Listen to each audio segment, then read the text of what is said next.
Instagram videos പോലെ ഒരു aesthetic Sunday ആണ് ഞാൻ പ്രതീക്ഷിച്ചത്. പക്ഷേ എനിക്ക് കിടച്ചത് ഒരു സാധാ ഞായറാഴ്ച. ഇനി ഒരുപാട് എസ്തറ്റിക് വൈബ് പിടിക്കാതെ നമുക്കിതൊക്കെ ഒന്ന് അടുക്കിപ്പെറുക്കി വെക്കാം. ചുരുക്കി പറഞ്ഞാൽ ഒന്ന് ബെഡ് ഒന്ന് വൃത്തിയാക്കാം. ഇല്ലെങ്കിൽ കാണുന്നവർ വിചാരിക്കില്ലേ നമുക്കൊരു വൃത്തിയും വെടുപ്പില്ലാന്ന്. ഇപ്പോൾ ദേ ബെഡ് മുടുക്കനായിട്ടുണ്ട്. ഇനി കുറച്ച് വെള്ളം കുടിക്കാം. വെറുതെ പൈപ്പ് തുറന്ന് പച്ചവെള്ളം കുടിച്ചാൽ പോരാ, അത് നന്നായി തിളപ്പിക്കണം. പക്ഷേ വെറുതെ വെള്ളം തിളപ്പിച്ചാൽ അതിലൊരു ആർട്ടിസ്റ്റിക് ലുക്കില്ലല്ലോ.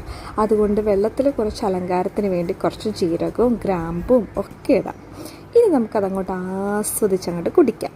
ഇനി അങ്ങനെ അവിടെ ഇരുന്നാൽ മതിയോ? പോരാ, ഒരുപാട് പണിയുണ്ട്. ഞായറാഴ്ചയല്ലേ. അപ്പോൾ ആദ്യം നമുക്ക് നമ്മുടെ മുടി ഒന്ന് ചീകി സെറ്റാക്കാം. കാരണം കുറച്ചധികം പണികളുണ്ട് ഇത് കഴിഞ്ഞിട്ട്. അപ്പോൾ മുടി ഒരു ശല്യമാവും. കുറച്ച് കഴിഞ്ഞിട്ട് നമുക്ക് ഹെയർ ഓയിൽ ചെയ്യാം. അപ്പോൾ ആദ്യം നമുക്ക് മുടി ചീകി ഒന്ന് കെട്ടി സെറ്റാക്കി അങ്ങ് നിർത്താം. ആഹാ, ചുന്ദരിയായിട്ടുണ്ട്. Next cooking. നമ്മളിന്ന് ഉണ്ടാക്കാൻ പോകുന്നത് മൾട്ടിഗ്രെയിൻ ദോശയാണ്. രാഗി ചെറുപയറൊക്കെ ഉണ്ടാക്കിയ നല്ല ഒന്നാന്തരം ഹെൽത്തി ബ്രേക്ക്ഫാസ്റ്റ്. ഈ ഹെൽത്തി ബ്രേക്ക്ഫാസ്റ്റ് മാത്രമേ ഉള്ളൂ. ഈ ബ്രേക്ക്ഫാസ്റ്റ് അങ്ങ് കഴിച്ചു കഴിഞ്ഞ് ഉച്ചയ്ക്ക് 1 മണിയോട് കൂടി നമ്മൾ ഈ പരിപാടിയൊക്കെ നിർത്തുന്നതായിരിക്കും. അപ്പോൾ ഇന്നത്തേക്ക് ഇത്രയേ ഉള്ളൂ. Tata bye, see U.